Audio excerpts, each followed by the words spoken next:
Get the fuck out.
Welcome to the CommanderSmiths.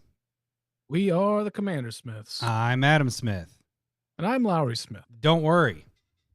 We're cousins. This is episode 368, and oh shit, I didn't even do the Friday thing because it's Friday. I totally forgot that I'll do a long party, and yeah.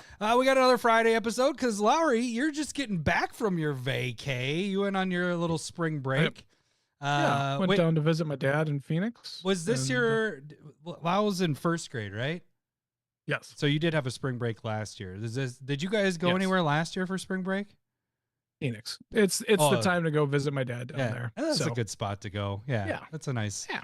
What'd you do? I mean, I'd say you got away from the cold here, but it was 73 degrees here in fucking Minnesota today.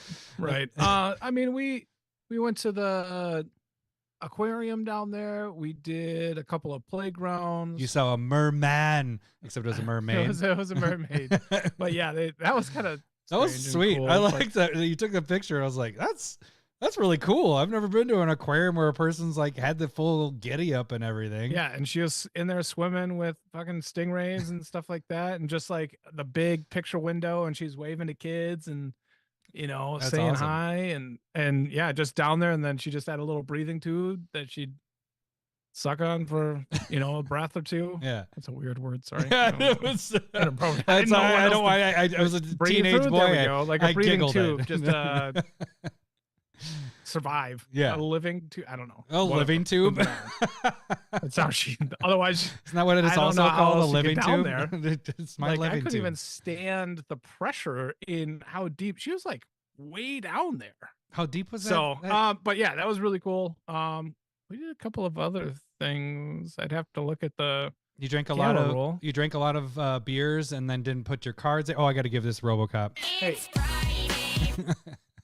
That was a pretty fun. I gotta admit, I got a lot of entertainment out of yours and Renshai's. Like, I was like, "Oh shit, shots fired!" Because you're like, "Well, the sheriff isn't in town as much anymore." And then all of a sudden, out of nowhere, Renshai just like bloop, and then it was just you guys doing gifs back and forth. There was no words. It was all just gifs. It was fantastic. I love GIF wars. I know, it's so much fun. I'm like, you don't have to say. If there's anything said about like modern day like. That's the best part of it. Entertainment, internet stuff. It's GIFs. GIFs are the best thing ever. Because the thing is like, and I've said it on Discord, but like texting and all that, you could, there's that Key and Peele thing where the one dude's like, or Key is sending a text. And he's like, "Oh, you want to hang out?" And he's like, "Yeah, sure, whatever." And he's like, "Oh, sure, whatever." Like just misconstruing what the text messages are.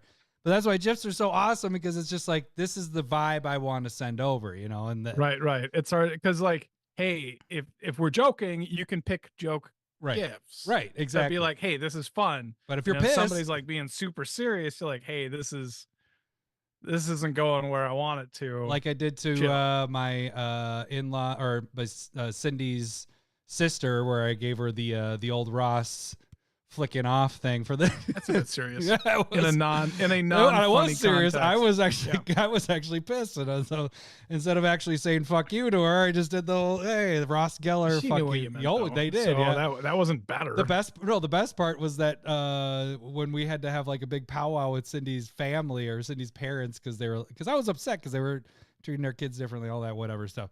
But they were like, yeah, and Cindy's dad, like, yeah, I saw that movie thing you sent over, and there was like this guy that was doing this, and Cindy's mom's like, yeah, I know what that meant. That was saying F you. And I was like, yep. But yeah, anyway, so you guys did a bunch of little stuff with the kids and all that. Hey, you had some beverages. Did you go anywhere food wise that was good? I didn't see you post a lot of food stuff on the Discord. Well, because I was down there back in January, so I'd kind of done a lot of the food stuff. Gotcha. Like I always, if I get a chance to get the In-N-Out burger, I enjoy their stuff. You know, they're not up in Minnesota, so I went there once. We got Manuel's in Phoenix is pretty good off of Bell Street. That's where we went twice because it's kind of in the neighborhood too, and that's where I had like those burrito tacos. Oh yeah, from last time. Yeah, God, it's so good. Loved it. So but other than that, it was just kind of stick around home. Don't need to go out and spend all my money. Nice. Yeah, RoboCop adding in our lives are pop culture clips. That's exactly it. Like that's why GIFs are so fucking awesome, or GIFs or GIFs or whatever you want to say. Yeah, so I'm starting my spring break. So today is day one for me on spring break. I'm doing what we did last year. We're just going to the cabin, and again, it looks like a big snowstorm's about to come. 73 degrees today, and then thunderstorms right now outside, and then I think where we're going tomorrow, because we're about an hour or 45 minutes north, we're getting a couple inches of snow up there. Nothing down here in the cities. But then, did you see the big storm that's coming next week? No. 7 to 10 Wednesday? inch. 7 to 10 inches. 7 to 10 inches.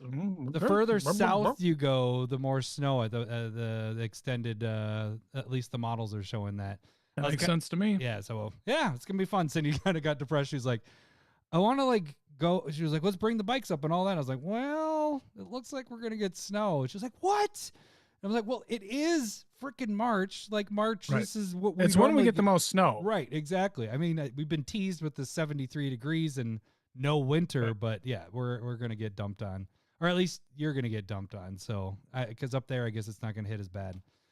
Anyways, really quick note: cast for next week is gonna be next Monday. So not this coming Monday. The following Monday, we'll be back on our normal schedule. This is next Mondays or this Monday. Oh yeah, I guess people listening that aren't watching, it'll be what's the calendar? So it's the 14th.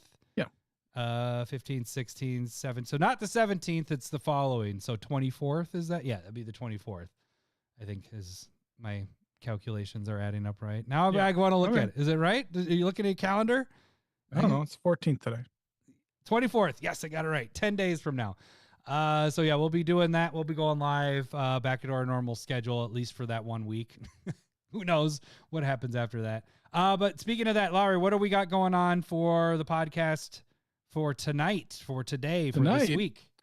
We are going to be talking about good and God, or what did you just change? Godly and evil, fair and tutors? Fair and godly tutors is what I changed it to. Like godly means too good. Yes. Right. Yes. Okay. Yeah.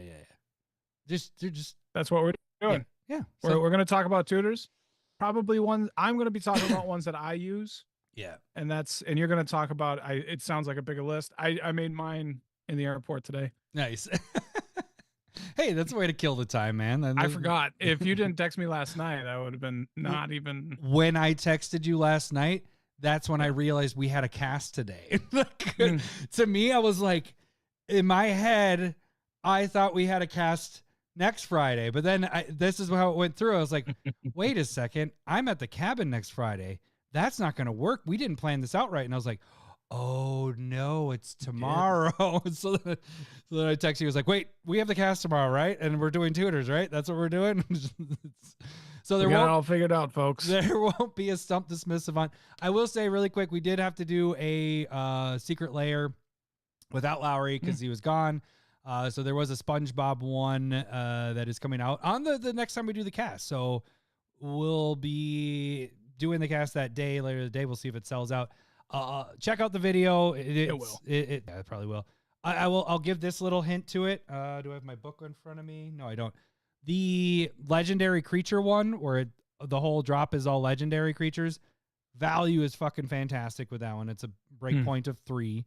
The meme one isn't that good, but it is memes. So sometimes those do better. You know, the value wasn't really there. It's break even. Memes are amazing. Yeah. So they could go higher than what I predicted. And then the lands one is the lands. We always talk about the lands, and they're typically around that same range. So that doesn't spoil the whole video. You can still watch that video. I break it down, and I have a picture of Lowry down there doing a nice little, I don't know. It's my replacement, so I'm like still talking to you when you're not here. You know, I have to look at you. Okay. I need to see the tiger robe when I'm doing a live thing that we normally do together. So all right. But yeah, so all right. Is there any other bullshit and stuff? I don't think so. Next cast, blah, blah, blah. I want to brag. I saw my first celebrity today and talked to him. Yeah, there we go. I think that'd be the first celebrity that I've ever met. But a Twins baseball player, and he played for a couple other teams. But Ron Coomer sat in front of me on the airplane flight from Phoenix up to Chicago for a layover. Good for you. Yeah. I talked to him for like 2 minutes. Nice. That was pretty sweet. He was a nice guy. Yeah, that's so awesome. Thank you, Ron Coomer, for being a nice guy. That's awesome. That's it. That's pretty cool. I once, not to do to one up, but like I did a similar thing where I saw Prince that'd be dope. Outside the Minneapolis airport. Like it was back in my smoking days. I was in high school and I was about to go. I was smoking a cigarette and he came out of the limo and I was like, that dude is short. And I was like, oh, that dude is Prince. Because he was probably up to he's a little dude. He's a little dude. It was up to my my chest. I was like, holy shit, that's Prince. And so that's my one claim to fame. Not really fame. Got it. Yeah. Both airports. Yeah. Airports is where we've seen ours. That's kind of funny. That seems to be the place to hang out. Yeah. That's what you do. Yeah. All right, let's get to it. Before we actually get to it, let's just do the really quick tags. If you're watching this right now, if you're listening to this right now, you click this video to watch. You click this video the audio to listen to. That's a little harder to give the like, but if you can, hit that like button, hit that subscribe button if you haven't done that. That helps us out. That's the free way to support our channel, to support us in general. Financially, the way to support us is really just become a patron. $1 gets you into the Discord. You can get foil proxies. We're not giving those away today, so I'll just kind of show.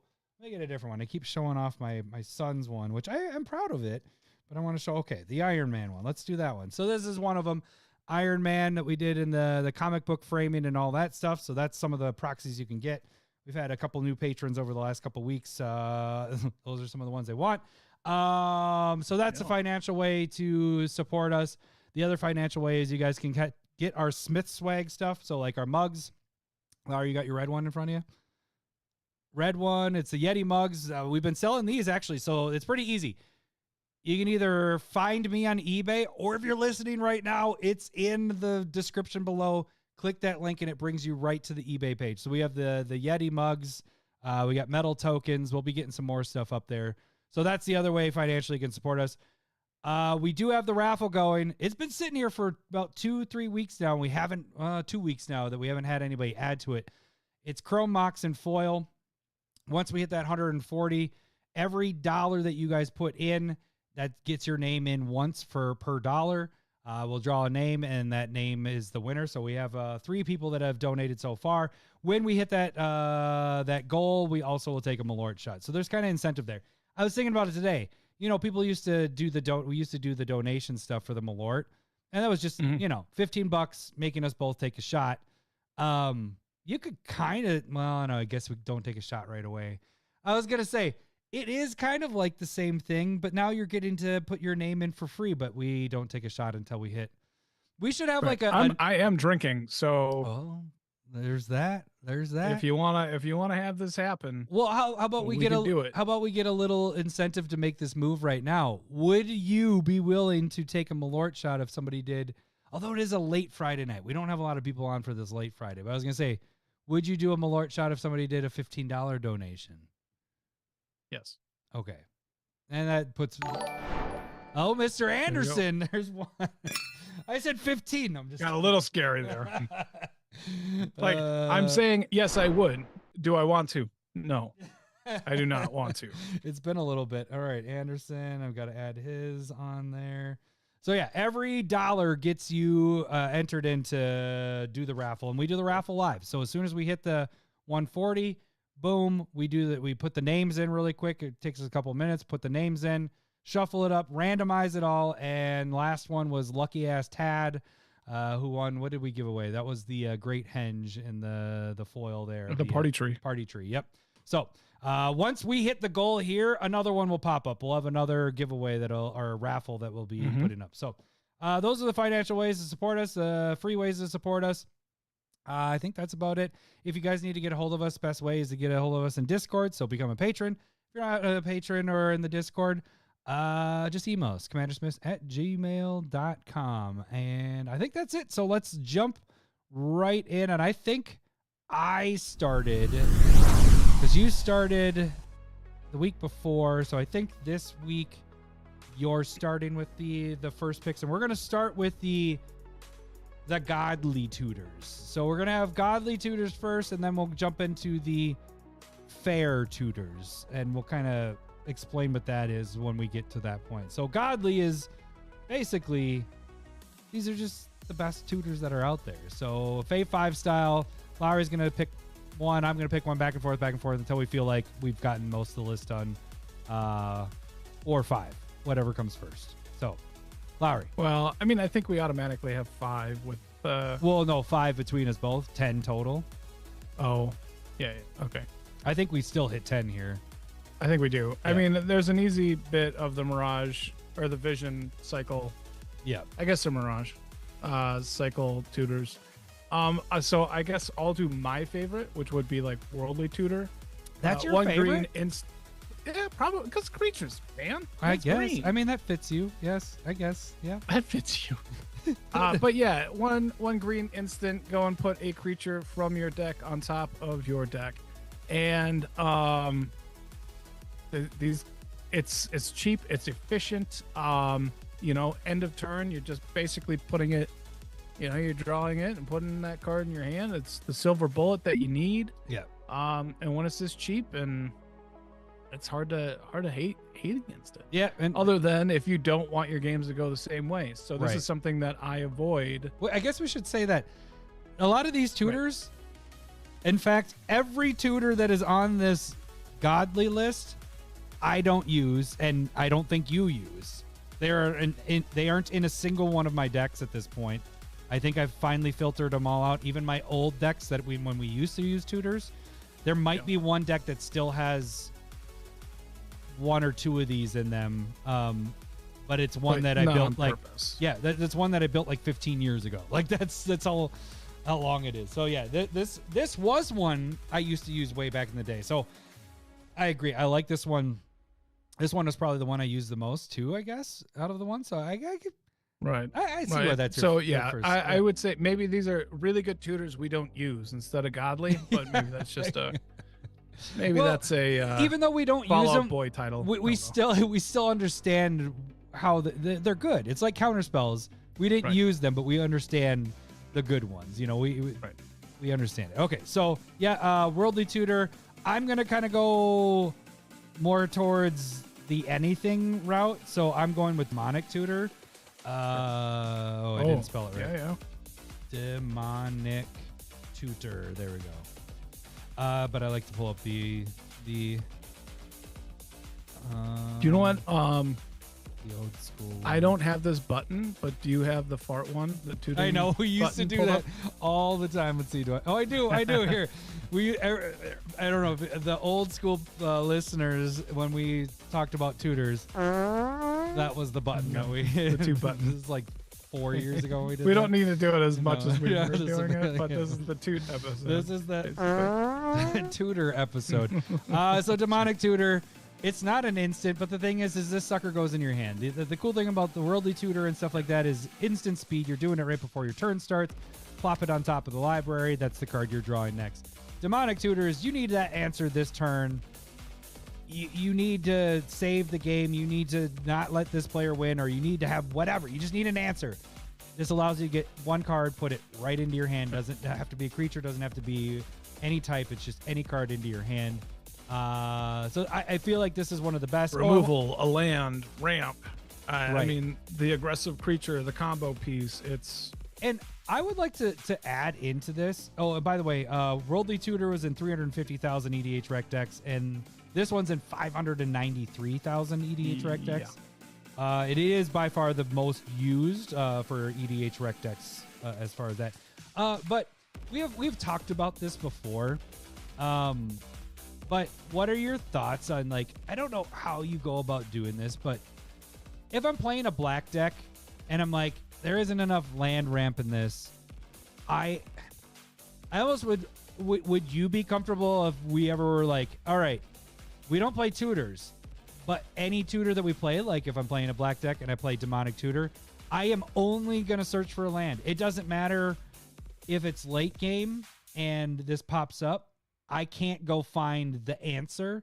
It's only for land. You know what I'm saying? Like, I'd almost be willing to proxy this up and then put like a disclaimer on it saying only search for land kind of thing for us, you know? So it's kind of putting a handcuff, but it's not at the same point. It's giving us a tutor that we don't have. But that I'll also go against my argument in the same point before I even let you talk, is that's kind of the fun of it, is trying to figure out a way to make it work if, you know, the color doesn't have those, you know, the good ramp. You know what I'm saying? Like trying to find other ways. It's kind of, it's the puzzle, putting the puzzle pieces together to try to make that deck work. But that was one thing. I mean, I honestly, if you wanted to go the errata route on cards, like, I think that opens up a ton of possibilities, even like within the group of like unbanning cards at that point, like being able to make Primeval Titan just to go get 2 basics or 1 land of any type, or just, you know what I mean? Like there's a lot of things that you could do. Oh, we have an errata episode that's going to come now. That's what errata, I got to write this down. That's a good idea, Lowry. It could be interesting. Like, I'm not saying like make really good cards not as good so that we can play them. Is that the title of the next episode? I like that. Make really dumb you should down. Hire me to title our episodes. Dumb down cards. Dumb down good cards. make cards bad. Yeah. But not that bad. Still pretty good. But I mean, like in black, I mean, this would be the best. You know, it's what green does. If I just change the words instead of any card to just get any land. Right, but it's an unplayable card in green. Right, because those it's go into scrying. Right, that's literally the card. Right. But in black, it's fantastic. It just would go in. I mean, it go in. But I mean, like, what do you're likely just gonna go get Urborg or you know, coffers. Like, you're just gonna go get broken cards anyway. But it's land. I don't know if I like this idea. I don't like it at all. Done. No. Scratch off that episode idea. I think it's a good idea. I think great idea, Lowry. You came up with it. All right. So yeah, Demonic Tutor I think is one of the it's the best tutor out there just because it goes directly into hand. I'm not saying the Worldly was not we're not doing this in the best you can order. do whatever you want. I don't we're think this is. We are an unorganized pair. It does not. Because they'll just say Vampiric Tutor. Everything that you just said applies. Except it's an instant and it does the same thing with the. But why don't we talk about it? Should we go to that one next? Yeah. All right. Let's pull up Vampiric. So I mean, it does. It's the instant speed thing on top of the deck. It's a really good card, right? Like out of the bunch, like why did Black just got so much better of a tutor than all the others? The others are all specific to like a certain thing, where Black was like, hey, anything, but we're gonna ding you 2 life. Yeah, that 2 life really balances it though. I mean, it probably does. No, it doesn't. I was gonna say with 20 life, like back in the 60 card days, that mattered. But 2 life in Commander is like. I don't think it matters then either. It wasn't a crazy good card when it came out. Yeah. All right. So what does Vampiric do? Search for any card, instant speed, same thing as Worldly, but you lose 2 life, and it goes on top of your library. So, Vampiric, 484,000 EDH rec decks. And then let's just throw Imperial Seal in there as well. Same damn card, just a sorcery. Okay, but I will argue with you on that one because it's a sorcery. We've had this discussion before. What about it? Because they can make, if you can get them to shuffle, like the thing is this is played at instant. Oh, don't do that. If you, the thing about Imperial is you see it coming, like they will go and get it and they put it on their top of the line. There isn't a lot of everybody shuffle effects, but there is stuff that happens, and that's its biggest downfall. Let's pull it up. Why am I just Imperial? Wait, look. You're wrong. Whoa. Because hold on. You're sitting here going like, why did they make the black so much bonkers? Because it's the same thing. You can do everything, and then we made the funny joke about losing 2 life to balance it. Sorcery Speed does not balance this card either. Okay, yes, it does. It does not balance it. It's still getting any card you want. Right. But you don't get it right away, and you have to do that on your turn. Mana. Yeah, but it's on your turn, so you have to do it on your turn. Would you rather have? I mean, this is the obvious thing. Would you rather have this or Vampiric Tutor? Right. We're going to say yes. Vampiric Tutor's better, but it's better than any other tutor out there.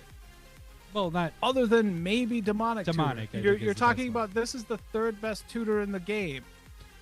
I don't know. I don't know if I'd say it's the 3rd. No, we do. We do know. This is in CDH. It was a $300 card before the reprint. I like instant because speed of lack, stuff. but it's just played. I know, but I don't know why you're being difficult about this. Because I don't like the doing it on your turn thing. Okay, let me just because you don't like it doesn't mean that it's not good. Let me back it up a little bit. I think if Vampiric Tutor, if this was Vampiric Tutor, that's how I would have felt better about that group of tutors. You get what I'm saying? Right. So we're saying this is as good as Worldly Tutor. Yeah, I mean, like, which is still on this list. Right. But what I'm saying is, like, I think they gave black so many good fuckers, because like their equivalent is Vampiric Tutor, which is so much better than all the others, and we might as well. We'll pull those. I feel like you shouldn't have started this conversation out with, "I would like to argue with you about this," because you're not arguing with me. You're agreeing, but we're just saying it's not as good as Vampiric. Right. But it deserves to be on the godly list. Right? You're right. I just think I'm just clarifying. Okay. Yeah, no, definitely. Did I have it on the godly list? No, I put it in the not god. I gave it the fair. It said I put it in the fair because my argument, because I was purposely going to do this because I was going to argue this part is that you see it coming. It's not a surprise. Whereas all the other ones are instant speed. You're doing it right before your turn. No one can respond to that. No one's going to do anything to make you shuffle your library. Or no one's going to do a wheel or whatever. But wheel's actually going to help you. But you know what I'm saying? Right. No one's going to make. No one's gonna make everybody shuffle their libraries and all that stuff. That doesn't happen very often. I get that, but this one you see it coming. So somebody went and they played Imperial. You still don't know what card they got. Yeah, but this card, unlike Worldly Tutor, where you set up a creature and you're like, okay, this card then becomes kill him, comes into effect immediately when somebody does this because they went and got something that's probably going to do a combo, probably going to destroy everything. Like there's an answer that's happening. And so now everybody has a chance to respond. It's like that person just went and got the best card out of their deck and they put it on top. What are we going to do about it? So that's what I'm saying. There's a retaliation that can happen because they see this coming. Whereas Vampiric is instant speed. You do it right before your turn starts. That's where I'm saying, like, if Vampiric didn't exist, this would have been the perfect card to be Vampiric's place to make that cycle fair. Are you trying to argue so when you put this into a deck, you don't feel bad about it? Like that? This is if I had this card, I would not put this in the deck. If you, I have this card. I know, and you haven't put it in the deck. I know because I don't play Tutors. Right. You don't own this card. I don't think I went out and got it. It still wasn't worth it. Tough at guy like sniff 80 right bucks. there. I don't know what it's at right now, but I'm just not gonna play it. It wasn't worth the money. Side note: I did not Maybe buy this card. We opened it in battle boxes, and I got the textured foil one, just so people know. Yeah, I didn't go out that was and buy. sweet. That was a sweet open. Yeah. But no, that's. I think that's my point is that this is in that echelon of the best Tutors printed. We should avoid them. So thusly, you're wrong. But do you at least understand what I'm saying? There is that, like, if you see, Sure, but it's one mana, right. And you're talking about things that like. But when you're in a Bruvac, when you're facing a Bruvac deck, all of these cards are bad because Bruvac can just like mill the top of everybody at the same time. Right. But you get what? So it just doesn't matter. It's not like a real. What I'm getting at is more like, you know how Commander can be so, if everybody decides to work together, especially if it's late game-ish, you can kill a player. If 3 people decide to, let's take out that player. This gets played late game. Sure, you're all assuming they're getting the game winner. All 3 of you at that point are killing that player. Now, if they're going, I'm getting the answer to destroy this other player that's out of control, sure, that works out, whatever. But what I'm saying is, doesn't that person that's out of control just make sure that you die? Like, that's the other thing. That's what I'm saying. Is like, there's a gang up factor. You can see it coming. It's better than not having the potential to win a game. Because if nobody can stop you, then you just win, which was better than anything else you were going to draw. Right. But what I'm saying is that is more than likely how it's going to be. The potential when you play this card is they see it coming. That's what I don't like about it. They see it coming. Like, I hate that part. You know, that's why. Just close your eyes. You don't have to watch people coming. Like, calm down. I've watched a lot of videos on those. I like to see that. No, I'm just kidding. But yeah, that's always been my. And I've never played. You know, I opened this in our battle boxes, so I've never played with this card because I've never owned it until past our time of when we play Tutors. And what I'm saying is, if I played Tutors and I'm in black, this wouldn't be at the top of my list. Obviously, demonic and vampiric, because they have the 2 best other Tutors. Right. So that's why I'm like, did you hear that one? Oh, should I do the fart? Kind of gassy. You want to hit that toots? Yeah. At Taco Bell when I got picked up from the airport. Is that why sometimes I'm looking at you and you're like doing the one eye thing? I was like, is he like disagreeing with what I'm saying, or is he actually farting? And I figured it out a little bit into it that you're actually farting there. So, but yeah. So okay. Anyways, long 5-minute discussion on Imperial Seal. Right. Unnecessary. I would like to add. I will take Imperial Seal off my fair Tutor. Yeah, move that over. Do we just hit up the other ones really quick? So I guess. Sure. I don't even remember the names of them, but they're good. I assume that Gamble's not on this part. I'm gonna stop. You're taking away from my next one. It's gonna be okay. Let's talk about Gamble. No, not next one. It's gonna be in my. Is it gonna be on this? No, it's gonna be in my. It's on the fair one. Okay. All right. I agree. I have a star next to it too. Everything with that. Stop. I'm just kidding. What's the next one? Do the blue one. Okay. Mystical Tutor is the blue one of our cycle here. Let's get I like pulling up the old school stuff because it just reminds me of them. We were really playing with it. There she is. This one is Mirage. The other one was Vision, and then the other one was Portals. 4 were Mirage, and then Black had Visions. So. Yep. So Mystical Tutor, instant blue, 1 blue, search your library for an instant interrupt, or mana source, or sorcery. Well, let's just read the right one. Search your library for an instant or sorcery card, reveal it, and then shuffle it and put that card. Or an interrupt, or a mana source. Jesus. But yeah, why does they it were say sloppy back Why then. does it say mana source? Because that's Dark Ritual. Oh, is that what it's doing there? Okay, gotcha. Because that was a mana source into an interrupt, into an instant. Yeah, okay. So they didn't know what to do with that. This sucker's in 386,000 EDH rec deck. So this is the it's not the next biggest one. The demonics first, vampiric second, and there's one in between here that's a little bit more, and then it's Mystical Tutor. Imperial Seal. No, it's not. Imperial Seal is only in 157,000. I'm just kidding. Okay, because it's like expensive. any of these become the second copy of the best card that you want to go and get. So this is a second Cyclonic Rift in your deck, or a second Counterspell, or like that's why these cards are good, because they just reduce. They create redundancy within your deck, and they fit in the color that matters. Like green is going creatures, blue is going to get instants and sorceries. Why don't we just go to the next one, Lowry? What are we going to talk about the next one? You remember the name? I don't remember the name of it. We'll do Enlightened Tutor is the next. There we go. Thank you. That is the next one that is most decks actually after Vampiric Tutor. So Enlightened Tutor, let's see, is another Mirage one. Yeah. Going to get enchantments and some like enchantments and artifacts. It's such enchantments a good and artifacts. That's why this one's in so many more. Yeah, that's true. Artifacts matter with that. But again, these are Both all going good on top of your library, but it's at instant speed. So again, doing it right before your turn starts, they're just fantastic. And this is in 431,000 EDH rec decks. And then to fill out, so we got Mystical, Worldly, Enlightened, Vampiric.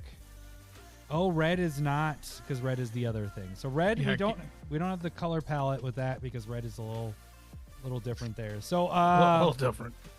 I guess the next one I would say on this, what would you think about Diabolic Intent? Do you think that fits in this, or do you think that's more fair? Can you pull it up? Or Grim Tutor. Which one is that? Are you sacrificing something, or? Yeah, I believe Diabolic. I don't play enough of these. This is like Diabolic Intent. This one got that reprint. Sacrifice and go get something. Yeah, sacrifice.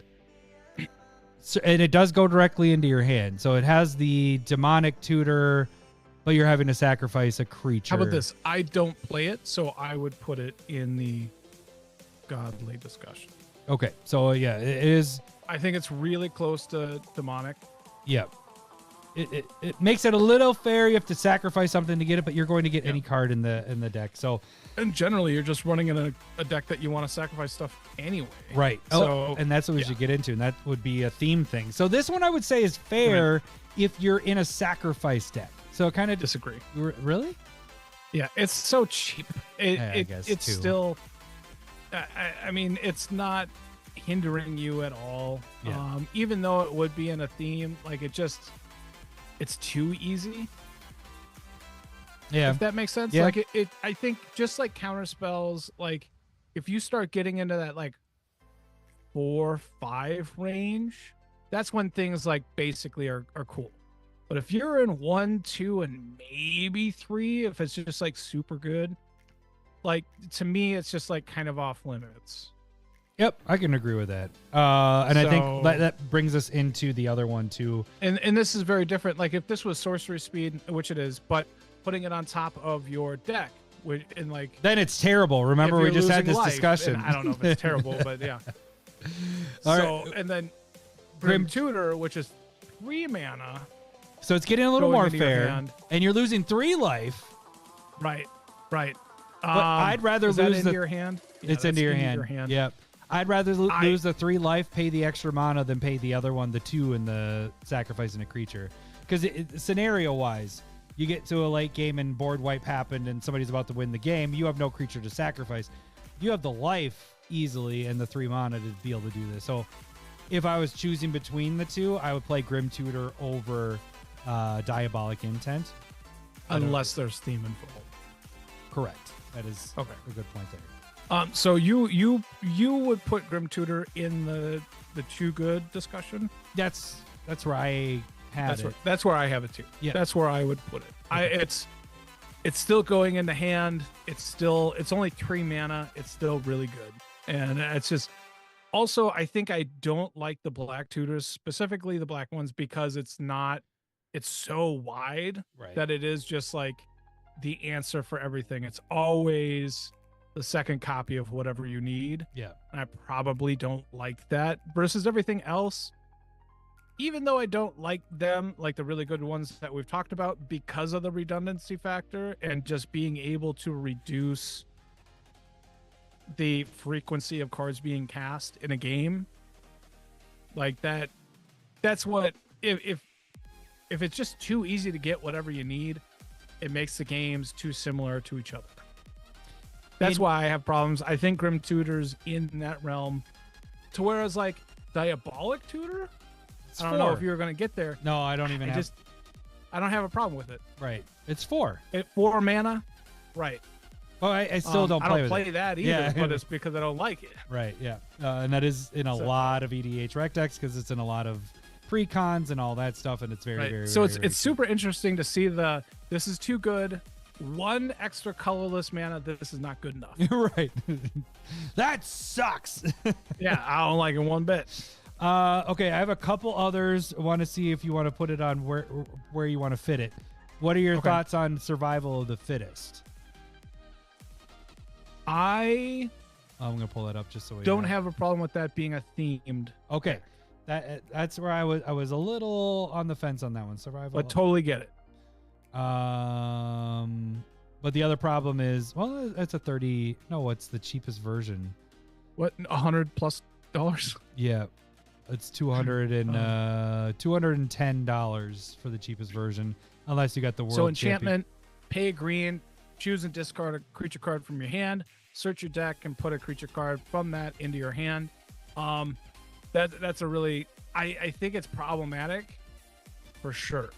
If you got this might be on another deck that we want to, or segment that we want to talk about too. Combos. Wink.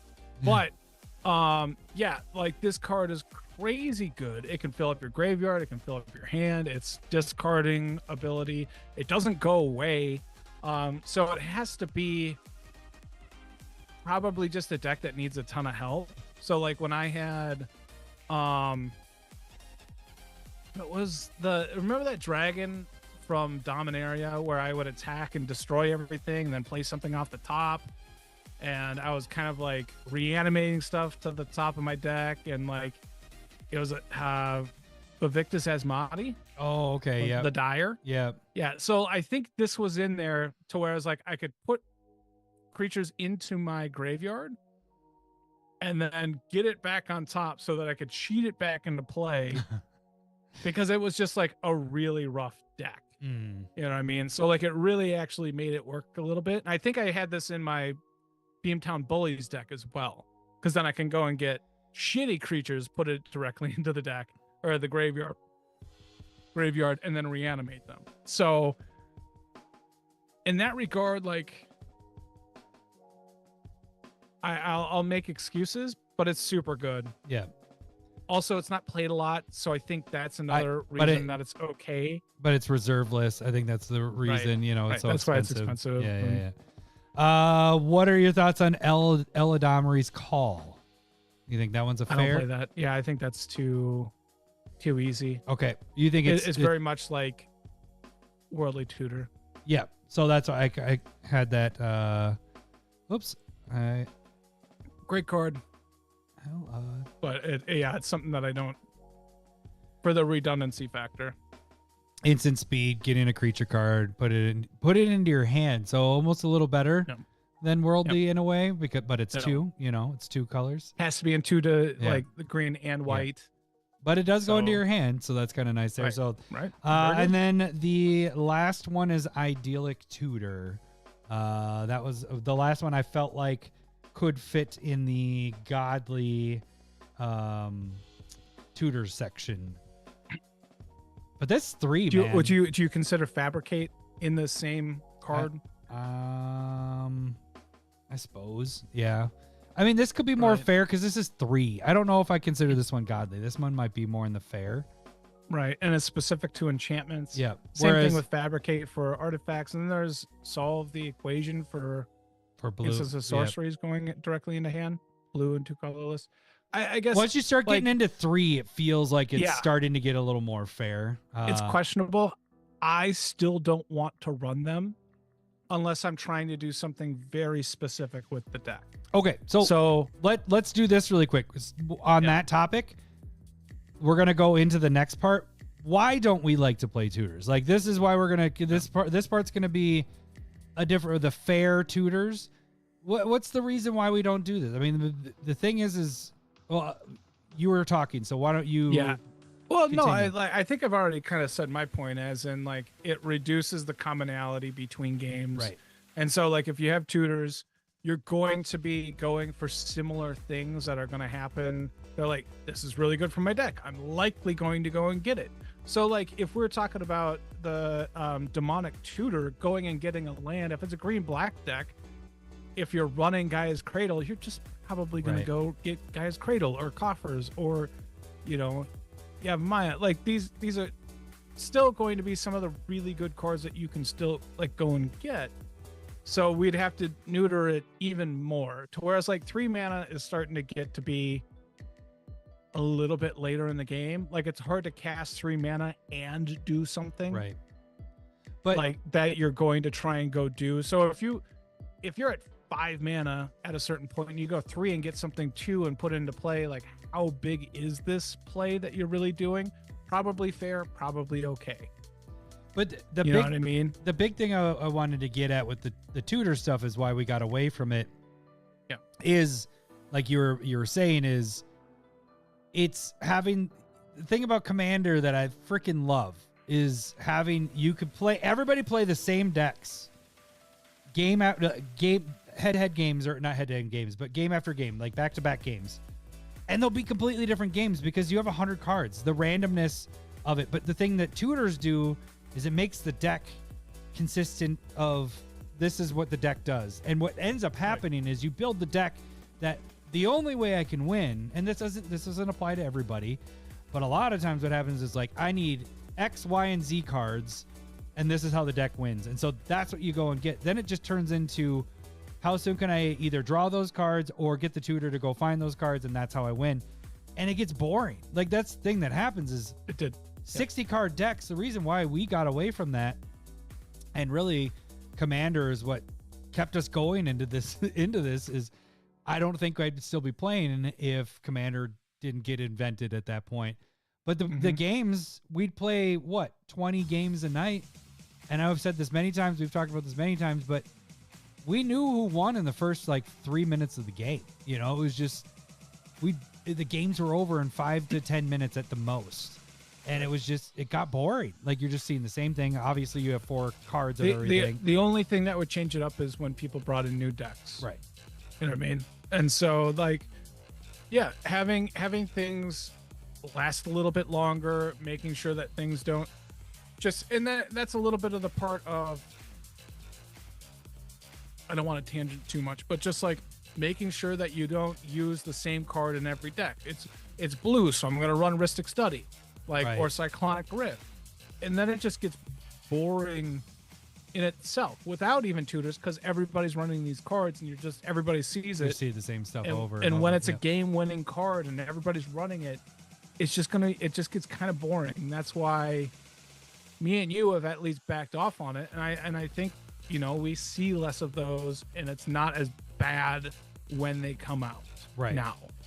And this is going to be going against what we do. But I guess that's one thing about not playing with proxies is then you're limited to how many you have, and so that you don't put them in every single deck. So you won't put a Rhystic Study in every single blue. But the thing is, you just have to have self-control. Like that's the thing. Like, I don't just go, I'm in a blue deck, Rhystic Study goes in here. It's more Rhystic Study makes it in if I'm like, one, it fits in the theme, or two, I don't have enough draw in this damn deck. I need to get a way to get some more draw in here. And so both you and I kind of are not patting ourselves on the back, but we want the games to be fun. We don't want people to walk away being like, oh, that was oppressive and this wasn't fun. And, you know, I like the games to be different every time I play it. And so we try to play with different stuff. That's why we talk about themes so much, because if you kind of try to stick to the theme, then your deck's going to be different, because every theme's going to be different. You know, like, well, this commander does this, so I'm going to try to do more of this. It might not be, what are the tiers now? Is it 4, 5 of them? Brackets? 4?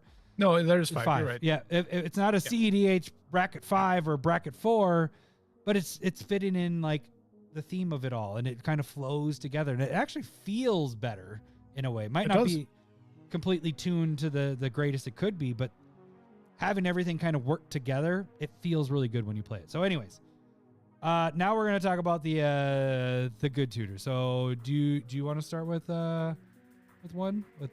tutors that you actually play with, the fair tutors, not good? Yeah, tutors. probably the tutor that these are all that I play, and probably the one that I play the most.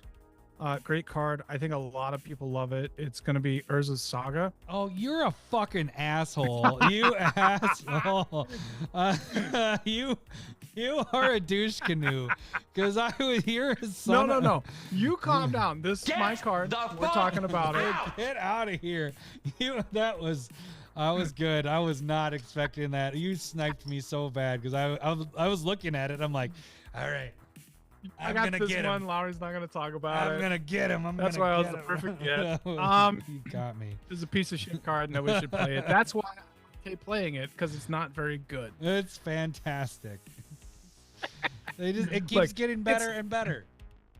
I do think I think I do have this in like 4 or 5 decks. I mean, I don't think I have it in 4 or 5 decks right now. I went through our entire Mox field to look at the tutors that I was using. Yeah. And this did pop up a ton. Yeah. Versus for what would be considered tutors. And the tutor part we're talking about is really the third level where you search for the artifact with mana value 0/1 is where Lowry's talking about. And so that I if it's something that's going to work with creating or is this for life assemble creatures, or if it's an enchantment deck, I do like it. You know, I like Onyxia. I'm able to have that come into play, turn this into a token land. You know what I mean? Like it's cool in that regard. So if I can use it in some sort of way that I like it, I have an Alayla where when it's making the creatures, they're going to be big. I still go and get something that's pretty good, and going and getting a top or Shadow Sphere Mox, or Soul Ring, and then get me another creature from Alayla. Like it's a good card. It's okay, but it's not good enough where I feel bad. How about that? Oh, well, Renshaw even Urza's for life. There we go. We got some Urza's for life. He's just here to spite me. Out. Get out of here. You got me with that, Lowry. I can't believe you sniped that from me. I was not expecting that. Okay, that's a good one. I do put it in a lot. There was another recently one that Tad was talking about that it also can go get that I wasn't thinking about. What is Renshaw? Enlightened Tutor is the best tutor. It finds Birthing Pod. Okay, so yeah. Yeah, but so does Demonic and Vampiric Tutor. Yeah. Good points. Good points. Okay, so I'm gonna do. What's your first one? I'm gonna do one that I use a bit, and it was one that we forgot what the name was, so I grabbed the freaking card. But it's Sunforger. I like this one. All right. I know it's a weird one. That's what I'm saying. It fits in themes. I only fit it in, it's in my what is it, the Akiri deck, and then I do have it in, I believe, might be in one other deck. But the fact that you can unattach it, it's equipment, unattach it for 2 with 1 red, 1 white. Search your library for a red or white instant card with converted mana cost 4 or less, and cast that card without paying its mana cost. It's fantastic for going to go get your Teferi's Protection or going to get any, like 4 or less hits all the white pretty much protection spells, and even what is it? A Chroma's Will. Not Chroma's Will. Yeah, that's a Chroma's Will, right? I have that right. So it hits all these game winners. It hits everything. So I love this card. I thought it was douchey for a while until I started playing it, and I think it's fun. But the thing is like it doesn't just go in a deck because it's like whatever. It has to fit in the theme, and Akiri fits in that theme there. So this is one that I actually use. So what is Renshaw saying about Imperial? So he just kind of went off of the black tutor list. Okay. And I do think Witchclaw Talisman is a really good add. I don't think we'll talk about it. I'd put that in the good. Like that's an okay tutor to have in the deck. We don't have to pull that one up. We can bring it up. Yeah. I don't have that on my list for where. Okay. I don't either. But thanks, Sheriff. The Sheriff is back. This artifact Comes in with 3 wish counters on it. Pay 1, tap it, remove a wish counter, go get a card, put it in your hand, and then an opponent gains control of that artifact. So you're giving okay. So it's kind of like I like this, and I don't know if I like it, but it's not something that I use, because it's always like I give it to you, and then you go and get something that's going to kill me, and then that other person you give it to also goes to get something to kill me. So it generally, but in an Amanatu Planeswalker deck, very good. Because you get to blink it and nobody gets anything. Right. Or if you have a way of sacrificing artifacts, you can do that as well. Right. We're going to do that too. Yeah. So, yeah, I'm okay with like something like Wishclaw Talisman or Scheming Symmetry, where you and another player go and get something, put it on top. Like, but this was, like, yep.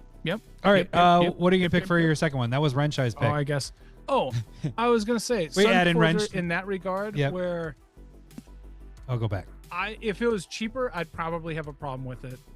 But like 3 to come out, 3 to equip, 2 to untouch. You're talking about 5 mana kind of cycling through. It gives you a little bit of beatability, if that's a word. You could beat an opponent down with +4/+0 on it. I did have this in my Feather deck for a bit. Feather's just so good by itself, but yeah, I can see that. That's probably the last time. Yeah, that's where I kind of came to, is like I'd rather just be casting spells than trying to equip and cycle through things. But this is really good in your red-white Myriad deck. Yep, for sure. Yep. It sucks because it's like, okay, how many protection spells does he have in this deck? Right. And how many turns do we have to survive in that regard? Right. Renshai is saying with that the untap, if you can untap it and then the wish. That'd be dope. Yep. Yeah. Okay, so what is your next pick that you would for your I gotta think of what else you're gonna use. Oh, you know what we didn't talk about in the not fair one was the one you brought up in precast. Oh, you know what? I was going to. I kind of changed it to. Let's talk about it right now. Okay. Because I have Whir of Invention and Court of Calling kind of on my list that I'm cool with it. Combined. But you're going with this goddamn card. That's not. Go to Court of Calling. Well, but this is what I said should be in the godly one. Shouldn't this be in the godly? Right? So here's the question that I would have. We're talking about Finale of Devastation for those listening, by the way. And yeah, so Finale of Devastation, X, green, sorcery, search your library or graveyard for a creature put into play of X or less. And then if you search some mana and shuffle it, if X is 10 or more, your creatures get +X and gain haste until end of turn. So this is, to me, this is a game changer. Right. Card. This is a game winner. And this is where like Torment of Hailfire kind of feels like it is as well. You cast this, you're winning the game. So maybe it's not godly. Still a tutor. Right. But maybe because more of what you're doing is if you're hitting that 10, which by the way, you're spending 12 total. Right.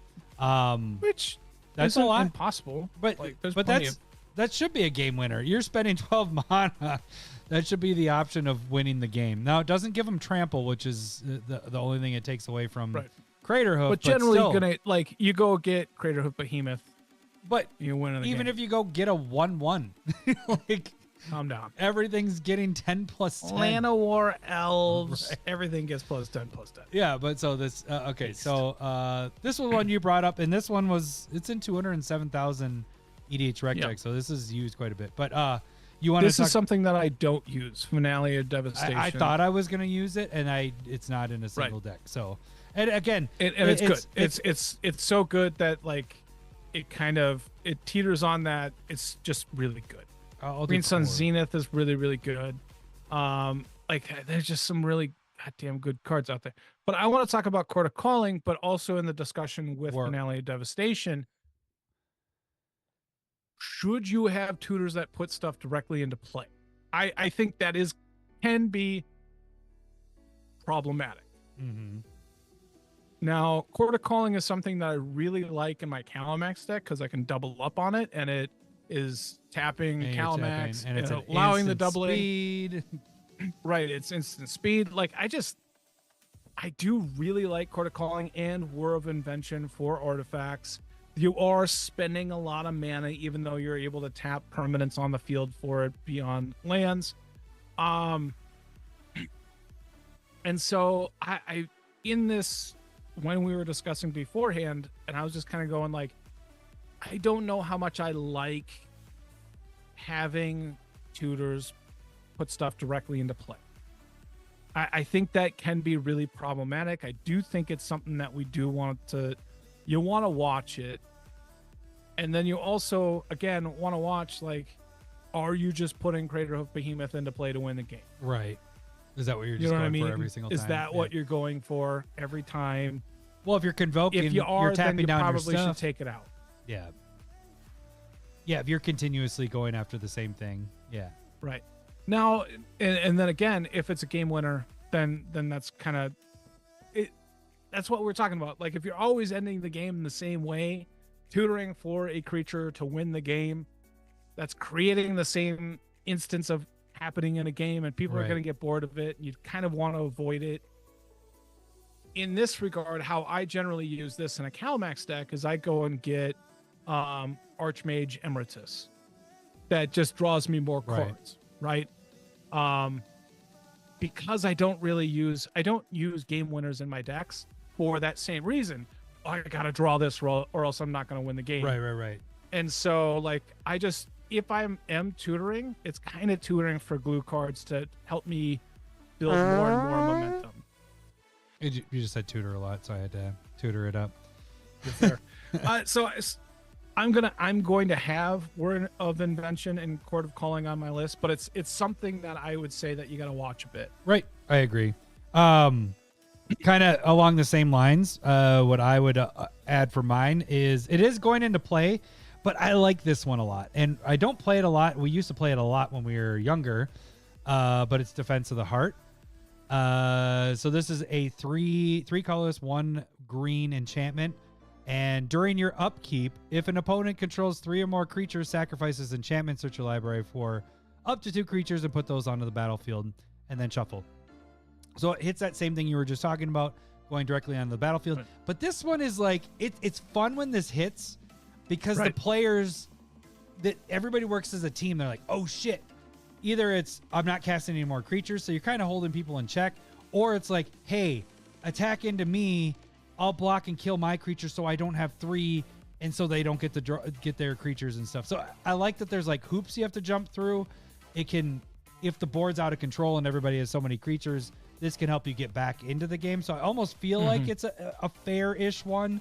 Again, people see it coming, so it's not like you cast it and you win the game. It's you cast it, hey guys, whenever I see it hit the table, I'm like, guys, we got to do something here. Can you do something? And if that's not going to happen, then you're setting up to try to protect yourself. Like, you got to figure that out right away. Hey, can you do something? Can you do something? It can force people to early wrath. Right. Just like clear the board, sure that nothing's happening, and hoping for removal on Defense of the Heart. It adds a different dynamic to the game. It adds a twist that it adds a puzzle, a problem that everybody needs to solve, and it isn't instant. You have time to try to figure this out, and so if you can't, the game is over. You know, not game over, but you know what I'm saying. There's most likely they're getting 2 creatures, they're coming into play, and most likely if you're playing this, you're getting some pretty badass creatures. So now to secondarily say, we don't play this a lot. No, we don't. We used to, but I have no problem with this. I think it's a ton of fun, like you're kind of explaining. Yep. And it's only in 67,000 EDH rec decks. It really doesn't have a lot of Wild's got a printing of it, Secret Lair, and then other than that, this is pretty much it. Humble brag with it. I have a foil one of Urza's Legacy of this one. Oh, good for you. Yeah. No, it's sweet. You had some good old cards because you had a foil Goblin Welder as well. Yeah, I did sell that one though way back. Yeah, you helped me decide to do that one. All right, what would be? I don't even know what we're on. You're on number 3, I think. 3. 3. Yeah. Yep. God, I think you've been doing a really good job. So. Thank you, Lowry. It's just my list is not going to hold up, I don't think. In comparison, which is fine. I'm gonna say one that I do put in any enchantment deck, and I'm totally okay putting it in there, is Sterling Grove. Oh, I didn't even think of Sterling. So it's green color or green white enchantment. All of your enchantments gain Shroud. Yeah. And then you can pay one, sack it, search your deck for an enchantment, put it in your hand, or put it on top. And so, like, I like it because it's a protection piece. Yep. And then, like, everybody knows, like, oh, you can go and get whatever enchantment you need at any point. But you also just want it there for the Shroud. So it has that dual ability of just being a really good card. And then later on in the game, or if somebody goes to remove it, you just sack it and go get a tutor or, you know, whatever enchantment that you need at the time. So this is just something that kind of goes into my enchantment decks. Yeah. Because it doesn't have to be a tutor. Yep. And so, like you said, the protection stuff on it too. Yep. It's in the right colors. It's green, white, so you're most likely in the enchantment stuff. Yeah. So I dig this. Yep. All right. I don't know. And I kind of always have an enchantment deck, I think. So it just is something that I've been playing for a while for sure. Yeah, I think this is in my. Is it in my Saga deck? Because I get the Sagas aren't targeting, so they're fine. It might have got cut, but I do like this one a lot. I remember it was in the last cuts of my Saga deck, Tom Bombadil. But yeah. All right. I feel like I have to hit this one because we didn't talk about it in the really good ones, and we did talk about it, but we didn't actually officially talk about it. So I'm just gonna say gamble. This is our red one. So red. This is the only one that. We got everything with the other colors. Let's see. We got our old school ones. We got Urza Saga there. Urza Saga. Get the fuck out. But anyways, so it's one red sorcery. Search your library for a card. Put it into your hand and then discard a card at random. Shuffle your library afterwards. So the thing is it's a gamble. You go get the card you need, and hopefully you don't get it discarded from going to get it. It might happen. I mean, you could plan unless it's something that you want to discard. Want to discard it, yes. And I was gonna say unless you want that. But a lot of times, you know, like you're playing red. I guess you have madness stuff in there. You could play decks that depend on that. But this is red's way of getting. It gets any card, so it's not strictly to a certain kind of card, and it goes in your hand, so it doesn't go on top of your library, but there's a chance that it could go into your graveyard. So I think this one's kind of a fun one. Man, I think I'd like it a lot more if you put it on top of your deck and then discard a card at random. Oh, so you wouldn't got it and then you discarded? So you would get it on your next turn. You would automatic. I don't know. Because it is kind of fun, like getting something that you want to discard as well. So if Gamble's the only card in your hand, you go and get something that you want to discard. Right. And so I mean, I like it the way it is because we already had this discussion on putting it on top of your library as sorcery speed and being able to see what it is. You know it's coming. Okay. Yeah. But yeah, it's a 256,000 EDH rec deck, so this one gets used quite a bit. I don't have it in a deck, so this is the first one that I haven't really played with because I don't like to gamble. I mean, we're Magic players. We like to open packs and gamble that way. And I do actually like to gamble at a casino too, but not a lot. Not like Mr. Ibukaki there. But this hasn't made it in a single one of my decks. But I think it's a fun tutor. It's not, you're not getting the same thing. And even if you get the same thing every time, it might go in your graveyard. It might screw you over. So I think this one's kind of fun. There is one last one that I really want to have on here. So you got one more pick. I have one more pick. No, you have three. I have three. We only have, wait. Sunforger, Defense of the Heart, and Gamble for you. Oh, I guess. Yeah, I guess you're right. So we have two more left? Yeah. Okay. So what is your fourth overall pick? I'm going to go with Goblin Engineer. Oh, wow. So red and the colorless.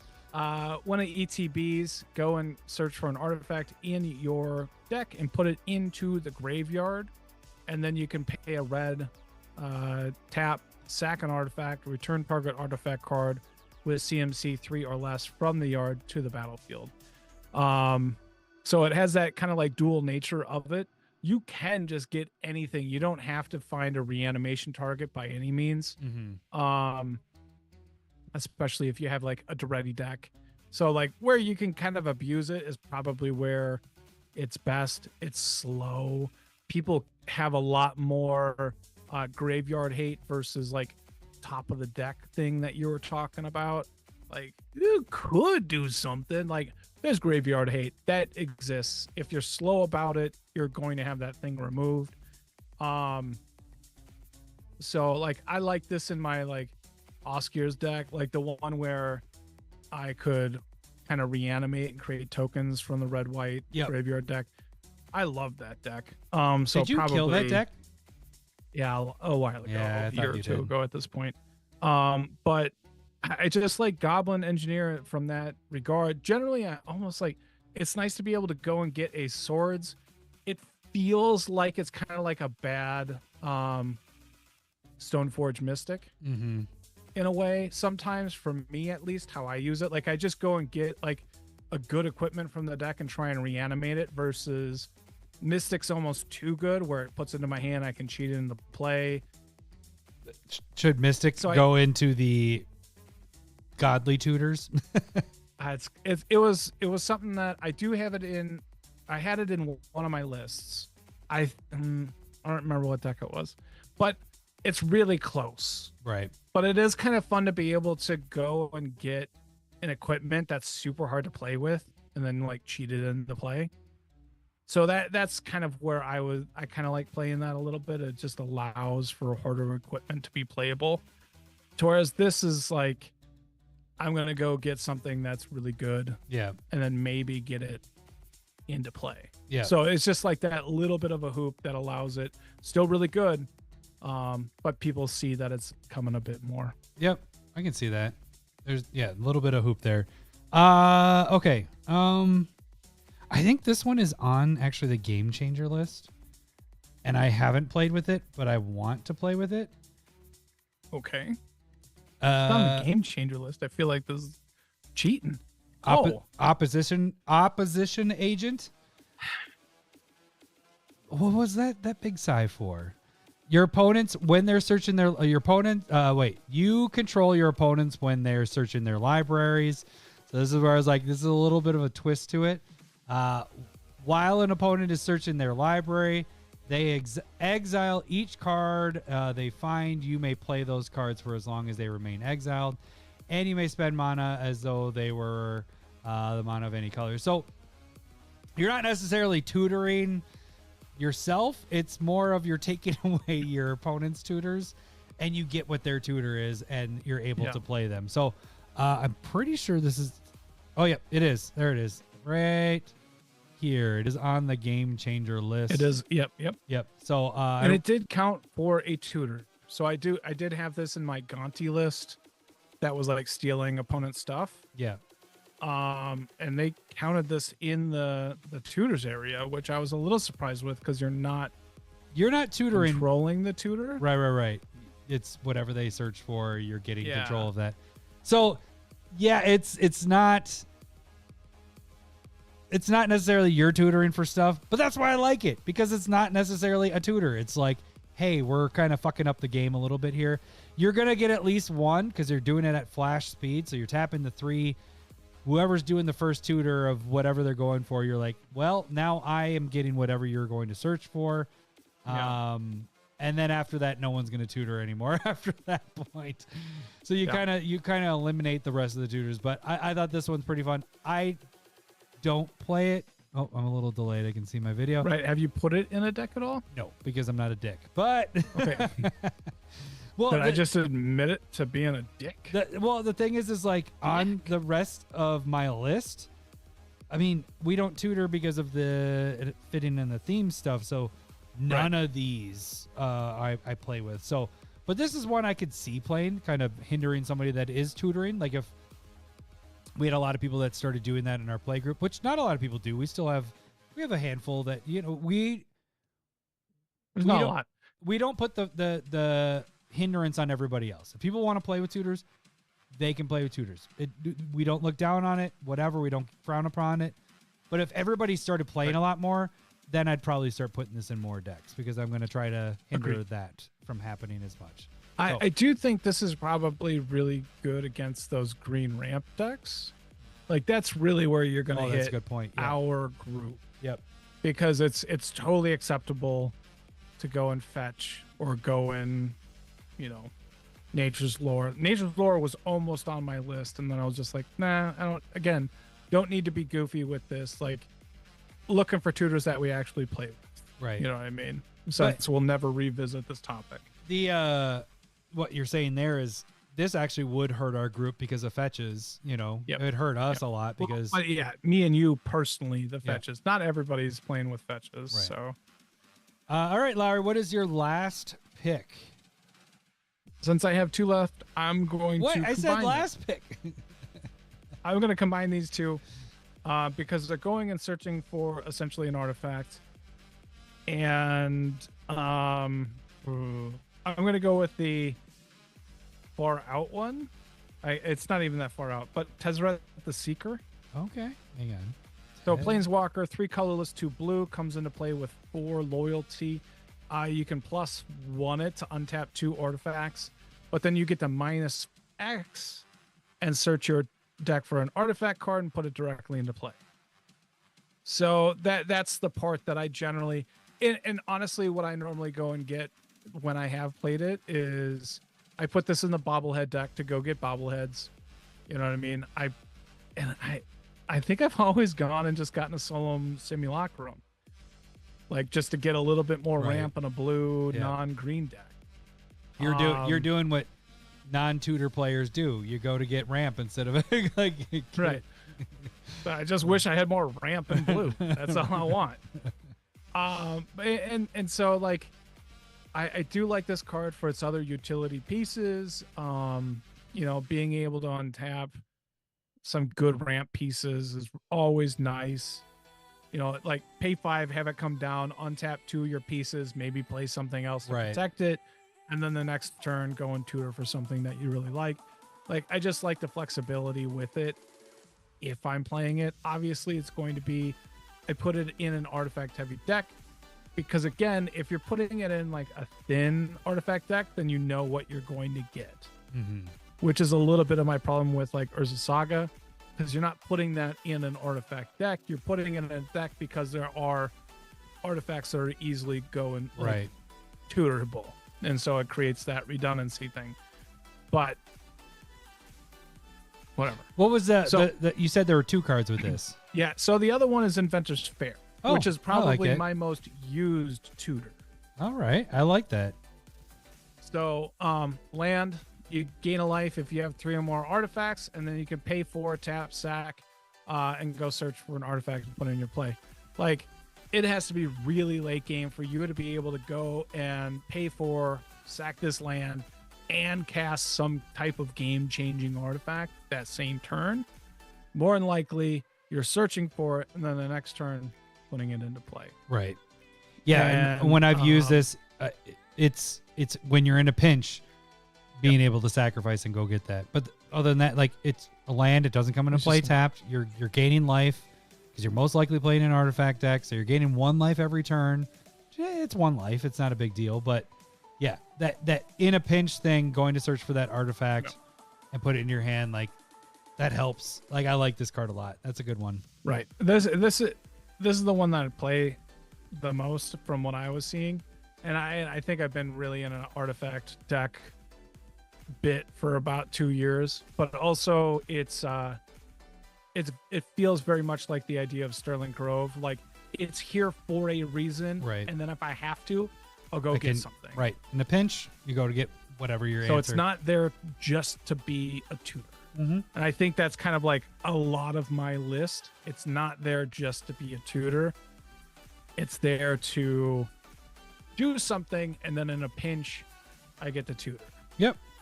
I dig it. So, all right. What's your last one?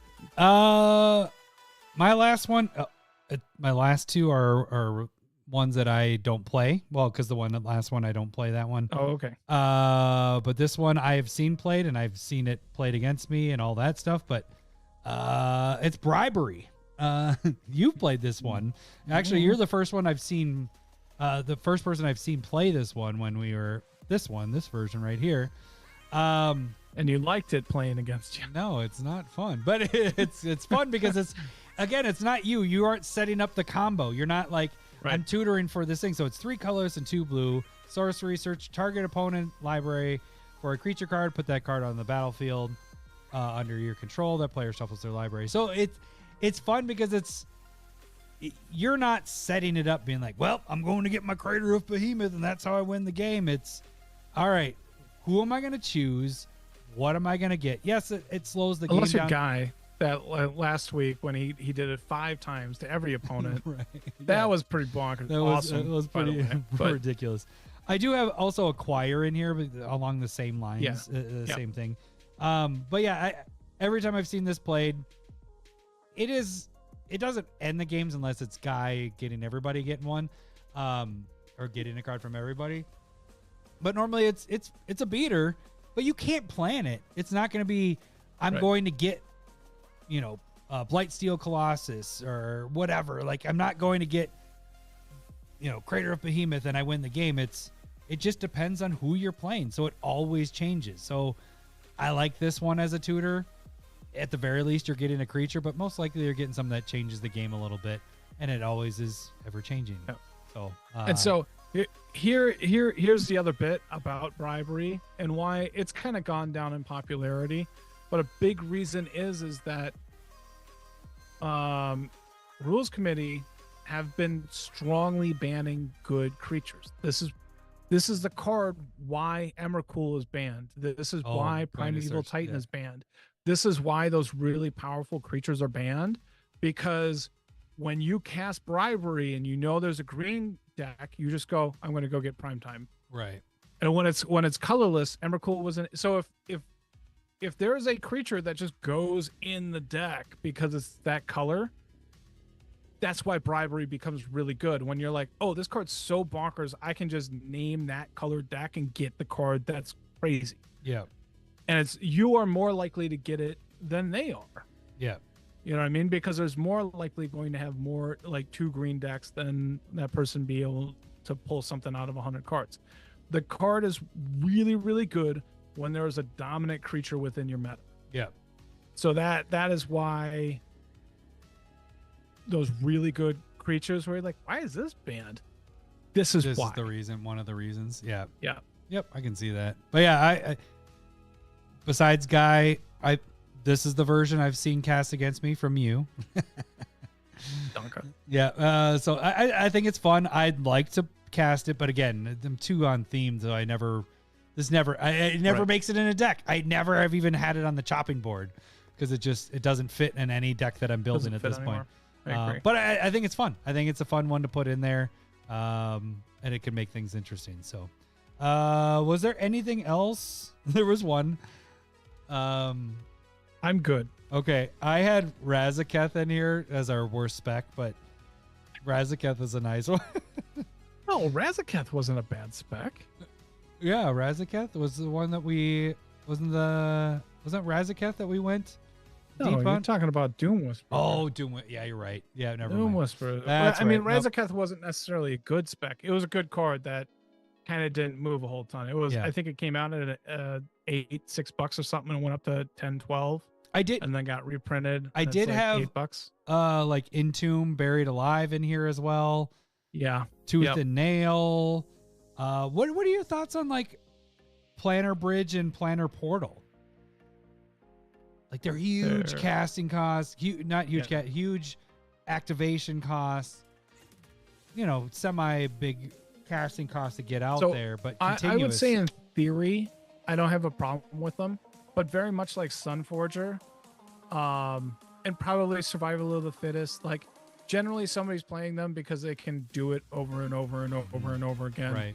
And then it just becomes kind of repetitive, but also just it is a lot of mana. So again, I can't have that big of an issue other than if that's how you're winning, it's probably going to feel the same over and over. And I don't have a single deck with Planner Bridge when that came out. Remember, that was the first. Yeah. Was that the first year we were doing the podcast? And that was the same when the one that got banned that we were like, this is going to get banned right away. Paradox. Yeah, Paradox Engine.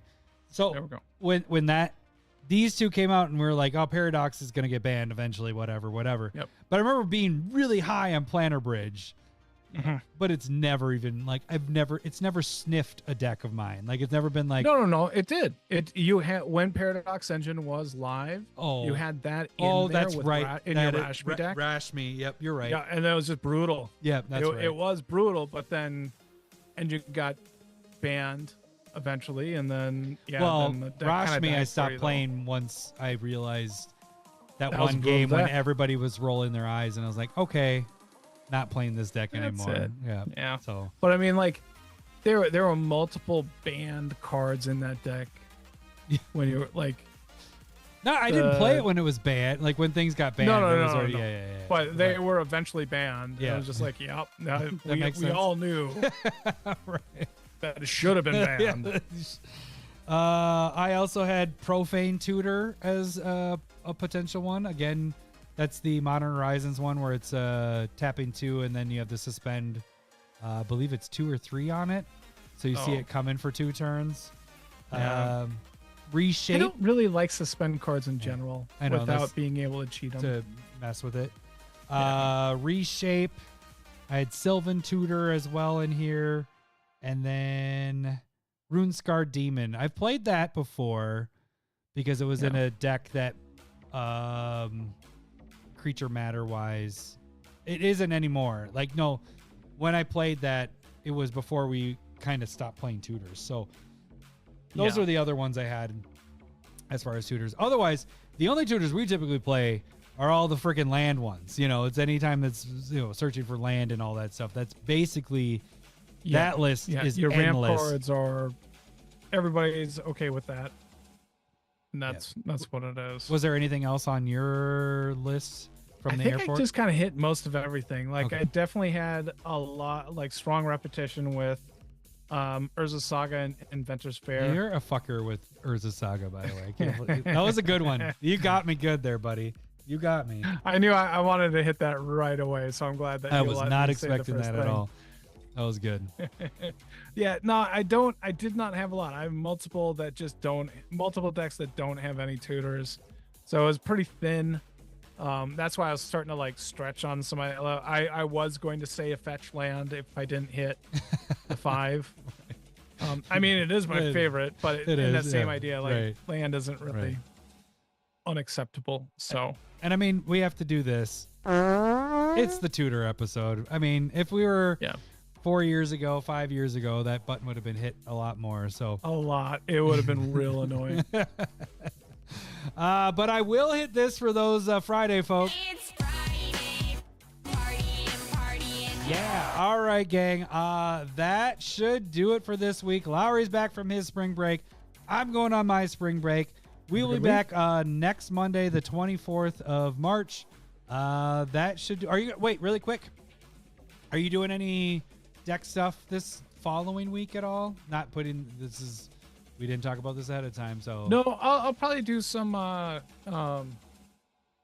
deck techs. Okay, throughout the week. So yeah, I'll probably aim for Monday at least because that's the normal time. But after that, it'll be random. Sweet. All right, so be on the lookout for the spotlight decks. Other than that, that should do it. You guys have a great weekend, and we'll catch you the following Monday. Thanks for listening. See ya. Bye. Suck up. I love boobs. I'm talking tatas. I love boobs. I'm bonkers for honkers. I love boobs. Thanks for the memories. I love boobs.